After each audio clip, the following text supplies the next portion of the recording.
북한 최고 지도자의 동생인 김여정은 떨리는 손으로 검사 결과를 확인했습니다. 이대로 가시면 3년을 못 넘기십니다. 그 한마디가 그녀의 운명을 바꿔놓았습니다. 조선노동당 조직지도부 제1부부장이었던 그녀는 이제 너무 많은 비밀을 알게 됐고 권력 다툼 한가운데 서게 됐습니다. 하지만 그녀에게는 더 큰 고민이 있었습니다. 10살 딸과 7살 아들, 과연 그녀는 어떤 선택을 했을까요? 지금부터 그 이야기를 들려드리겠습니다. 구독과 좋아요 부탁드립니다. 감사합니다. 제 이름은 김여정입니다. 여러분도 아시다시피 북한에서는 출신 성분이 곧 운명입니다. 저는 그렇게 태어날 때부터 권력의 중심부에 있었습니다. 의학대학을 졸업하고 당 간부가 되었습니다. 조선노동당 조직지도부 제1부부장이면서 동시에 최고 지도자 주치의단 책임자였습니다. 제 손에는 나라의 가장 큰 비밀이 쥐어져 있었습니다. 그분의 건강이었습니다. 2018년 어느 가을날이었습니다. 긴급 호출을 받고 집무실 지하 비밀 의료실로 내려갔습니다. 그곳은 일반 사람들은 상상도 못할 최첨단 시설이었습니다. 독일제 CT, 미국제 심전도 장비, 스위스제 혈액 분석기까지 제재를 받는 나라에서 어떻게 구했는지는 묻지 마십시오. 권력 앞에서 제재 따위는 종이장에 불과했습니다. 그날 검사 결과는 충격적이었습니다. 심혈관 수치가 위험 수준이었습니다. 당뇨 합병증도 심각했습니다. 저는 떨리는 손으로 차트를 정리하며 생각했습니다. 이대로 가시면 몇 년을 못 넘기실 거라고요. 동지, 솔직히 말씀드려야 할 것 같습니다. 제 목소리가 떨렸습니다. 하지만 의사로서 진실을 말해야 했습니다. 이대로 가시면 3년을 못 넘기십니다. 그 순간 방 안의 공기가 얼어붙었습니다. 저는 그날 밤 집에 돌아가서도 잠을 이룰 수 없었습니다. 10살 난 딸이 엄마 왜 안 주무세요? 하고 물었지만 대답할 수 없었습니다. 그 뒤로 더 큰 비밀들이 제 앞에 펼쳐졌습니다. 후계 구도를 논의하는 회의에 참석하게 되었습니다. 의료 기록을 바탕으로 권력 승계 시나리오 문서를 작성했습니다. 저는 그때 깨달았습니다. 제가 너무 많이 알았다는 것을요. 북한에서 비밀을 아는 것은 축복이 아니라 저주였습니다. 그날 밤 문수거리 우리 집 창문으로 보이는 평양의 불빛을 바라보며 생각했습니다. 이 아름다운 도시 뒤에 얼마나 많은 비밀과 거짓이 숨어 있는지, 그리고 그 비밀을 알게 된 저는 이제 어떻게 되는 건지. 2019년 초 김정은 동지 건강은 더욱 악화되었습니다. 저는 매주 비밀 의료실로 불려갔습니다. 새벽 2시, 3시에도 긴급 호출이 왔습니다. 남편은 이미 해외에서 죽은 지 오래됐고 시어머니가 아이들을 돌봐주셨습니다. 그런데 이상한 일들이 벌어지기 시작했습니다. 주치의단 동료 한 명이 갑자기 사라졌습니다. 지방으로 발령났다는 말만 들었습니다. 한 달 뒤 또 다른 동료가 보이지 않았습니다. 저는 알았습니다. 그들이 어디로 갔는지를요. 어느 날 낯선 사람이 제게 접근했습니다. 높은 분의 측근이라고 했습니다. 김여정 동무 김정은 동무 건강 상태를 우리에게 미리 알려주면 좋겠소. 저는 온몸에 소름이 돋았습니다. 권력 다툼이 시작된 겁니다. 그리고 저는 그 한가운데 있었습니다. 집으로 돌아오는 길, 우리 집 앞에 검은 승용차가 서 있었습니다. 보이부였습니다. 여러분, 남한에서는 경찰이 국민을 지킨다고 하지만 북한의 보이부는 인민을 감시하는 곳입니다. 그날 밤 10살 난 딸 선아가 물었습니다. 엄마, 왜 요즘 무서운 아저씨들이 우리 집 앞에 서 있어? 가슴이 철렁 내려앉았습니다. 저만 죽으면 됩니다. 하지만 아이들은요? 7살 아들 철이는요? 북한에서는 반역자 가족도 함께 처벌받습니다. 3대가 멸합니다. 밤마다 아이들 자는 얼굴을 보며 눈물을 흘렸습니다. 우리 어머니 아버지 세대는 나라를 위해 목숨을 바쳤습니다. 그런데 지금 그 나라가 제 아이들을 위협하고 있었습니다. 또 다른 사람들이 접근했습니다. 각기 다른 파벌에서 왔습니다. 모두가 제게 정보를 요구했습니다. 저는 그때 깨달았습니다. 제가 살아남으려면 누군가의 편을 들어야 한다고. 하지만 어느 편을 들어도 다른 편에게 죽임을 당할 거라고. 잠을 잘 수 없었습니다. 밥을 먹어도 체했습니다. 거울을 보니 한 달 만에 몇 킬로그램이 빠져 있었습니다. 시어머니가 걱정하셨습니다. 선이야, 무슨 일 있니? 차마 말씀드릴 수 없었습니다. 이 비밀을 알면 시어머니도 위험해질 테니까요. 저는 결심했습니다. 살아야 한다고. 아이들을 위해서라도 반드시 살아남아야 한다고. 그러려면 준비가 필요했습니다. 저는 의사이기 전에 노동당 중앙위원회 부부장이며 실무총괄을 맡고 있습니다. 조직 지도부에서 배운 게 있습니다. 위기 상황에서는 보험이 필요하다는 것을요. 몰래 USB를 하나 준비했습니다. 김정은 동지의 의료 기록을 조금씩 복사하기 시작했습니다. 혈압 수치, 심전도 결과, 약물 처방 내역. 모든 것을 담았습니다. 후계구도 회의록도 휴대폰으로 몰래 촬영했습니다. 손이 떨렸습니다. 들키면 그 자리에서 총살입니다. 그리고 가장 중요한 장치를 만들었습니다. 제가 만약 사고를 당하거나 사라지면 이 정보가 자동으로 해외 동포에게 전달되도록 했습니다. 일종의 생명보험이었습니다. 하지만 또 다른 고민이 생겼습니다. 탈출이었습니다. 저만 살려고 아이들을 버릴 수는 없었습니다. 그렇다고 7살, 10살 아이들을 데리고 국경을 넘는다? 불가능했습니다. 밤마다 계산했습니다. 아이들과 함께 도망치다 잡히면 우리 모두 죽습니다. 하지만 저만 탈출하면 아이들은 어떻게 되나요? 반역자의 자식이 됩니다. 시어머니 댁에 가면서 몰래 관찰했습니다. 혹시 제가 없어도 아이들을 지켜줄 수 있을까? 시어머니는 혁명 열사 유가족 대우를 받으셨습니다. 집도 있고 배급도 받으셨습니다. 그나마 다행이었습니다. 큰오빠가 찾아왔습니다. 권력 경쟁에서 사실상 관련 없지만 우연히 총참모부에서 정보를 들었다고 했습니다. 여정아, 내가 위험하다. 몸 조심해라. 큰오빠도 알고 계셨던 겁니다. 하지만 오빠도 어쩔 수 없었습니다. 가족이라도 서로를 지킬 수 없는 게 북한입니다. 저는 마지막 결단을 내렸습니다. 아이들만이라도 살리려면 제가 먼저 살아야 한다고. 제가 살아서 언젠가 통일이 되면 다시 아이들을 만날 수 있다고. 그때는 자유로운 땅에서 아이들을 안아줄 수 있다고. 이기적인 생각이었을까요? 지금도 모르겠습니다. 하지만 그게 유일한 방법이었습니다.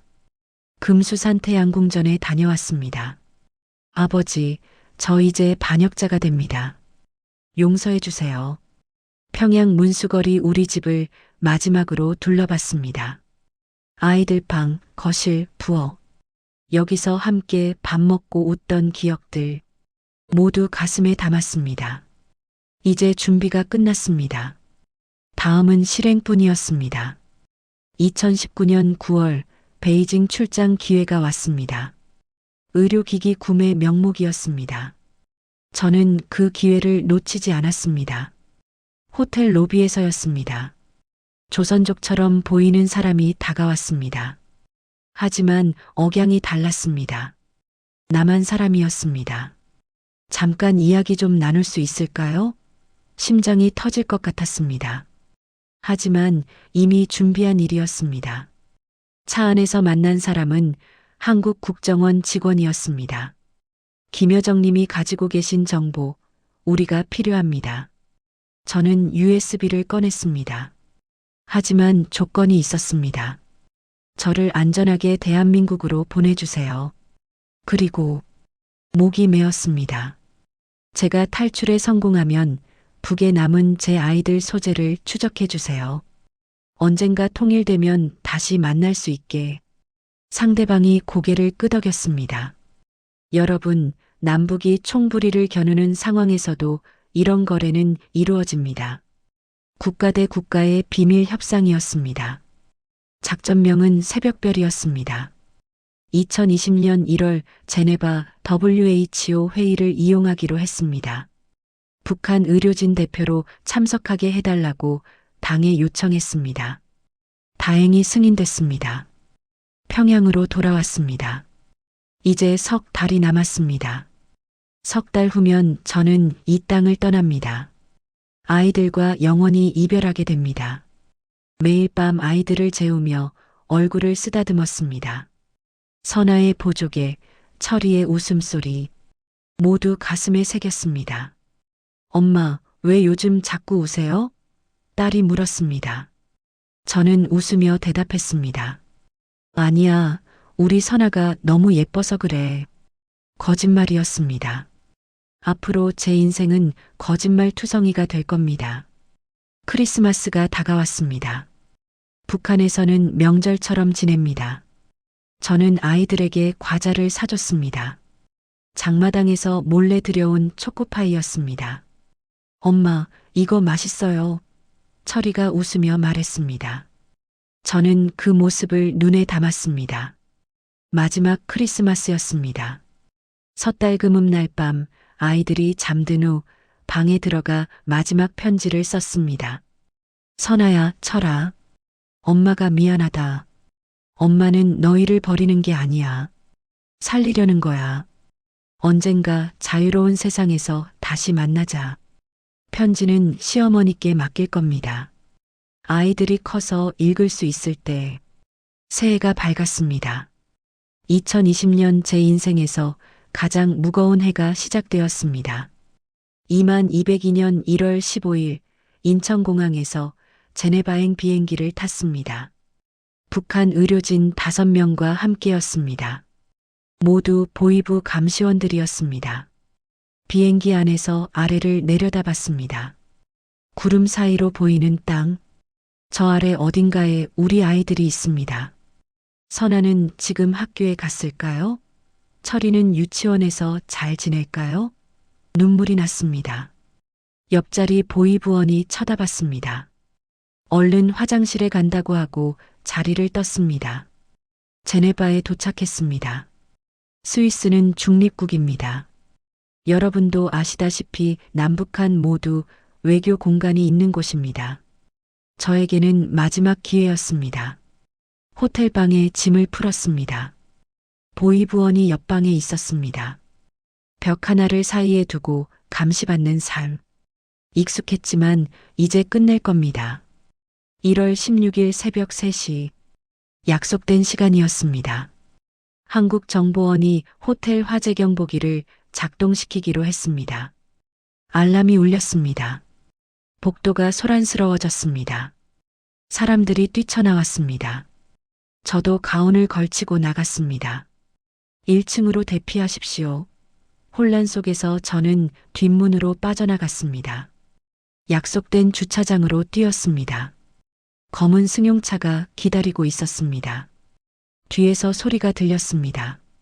북한 보이부원들이 저를 찾고 있었습니다. 김여정, 김여정 어디 있어? 차 문을 열고 뛰어들었습니다. 차가 출발했습니다. 백미러로 보니 보이부원들이 뛰어오고 있었습니다. 빨리요. 운전사는 한국 외교관이었습니다. 차는 제네바 새벽 거리를 질주했습니다. 심장이 터질 것 같았습니다. 10분 후 한국 대사관 앞에 도착했습니다. 문이 열리고 안으로 들어갔습니다. 문이 닫혔습니다. 그 순간 저는 무너졌습니다. 바닥에 주저앉아 울었습니다. 아이들아, 선아야, 철아, 엄마가 미안하다. 엄마가 꼭 살아서 너희를 다시. 말을 잇지 못했습니다.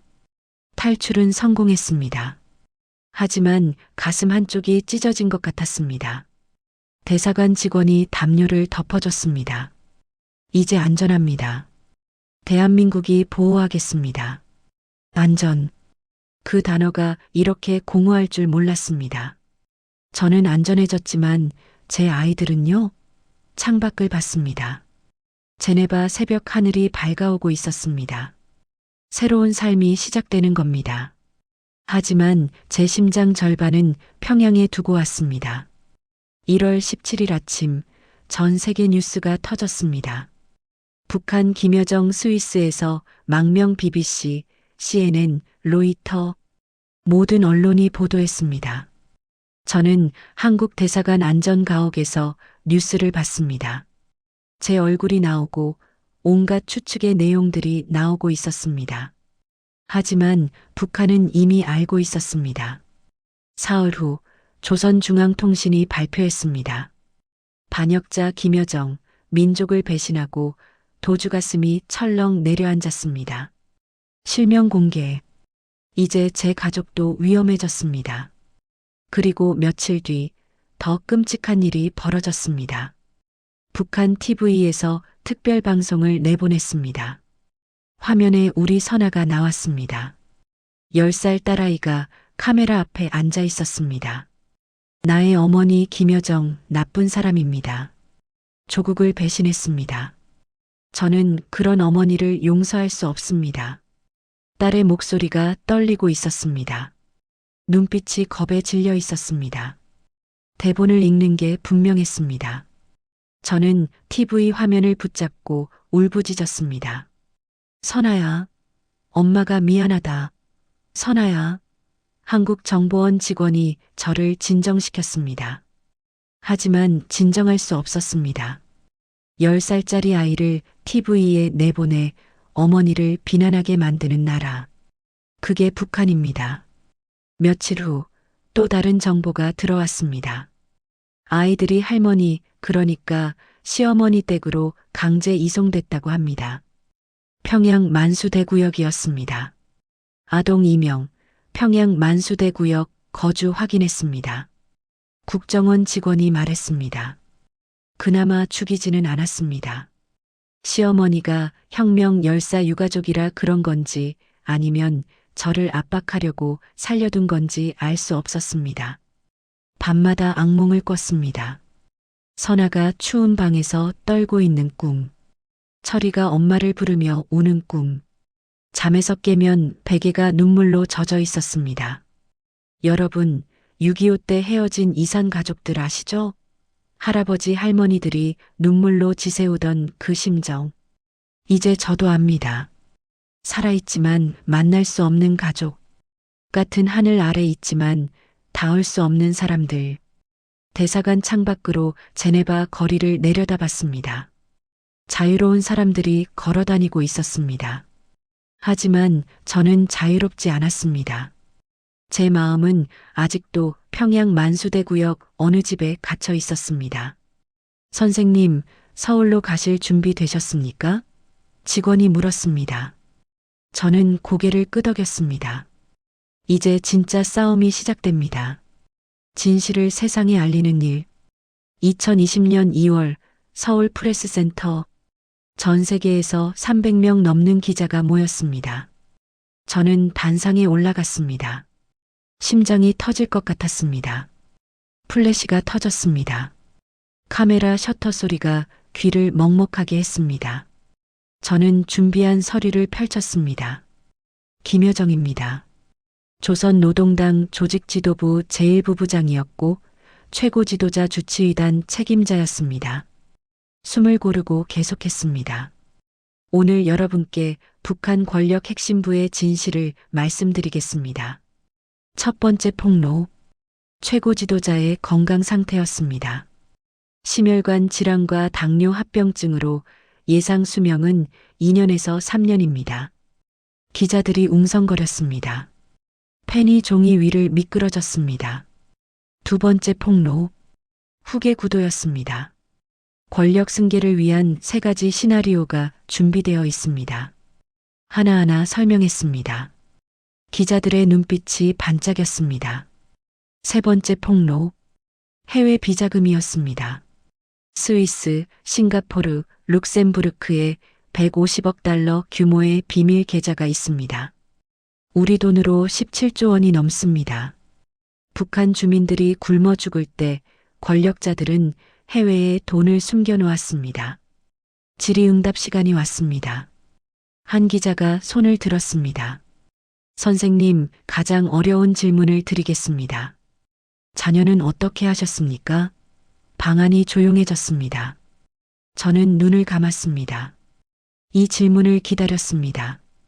10살 딸과 7살 아들을 북에 두고 왔습니다.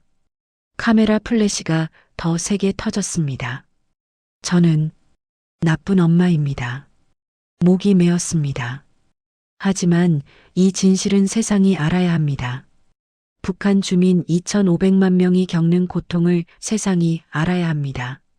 제 아이들이 언젠가 자유로운 세상을 볼 수 있도록 말을 잇지 못했습니다. 눈물이 흘렀습니다. 카메라가 그 모습을 다 담았습니다. 다음 날 전 세계 신문 일면에 제 사진이 실렸습니다. 아이들을 두고 온 북한 망명자. 어떤 사람들은 저를 영웅이라고 했습니다. 어떤 사람들은 나쁜 엄마라고 했습니다. 둘 다 맞습니다. 저는 진실을 알린 내부 고발자이면서 동시에 어린 자식을 버린 엄마입니다. 그날 밤 호텔방에서 혼자 울었습니다. TV를 켰습니다. 북한 뉴스를 찾았습니다.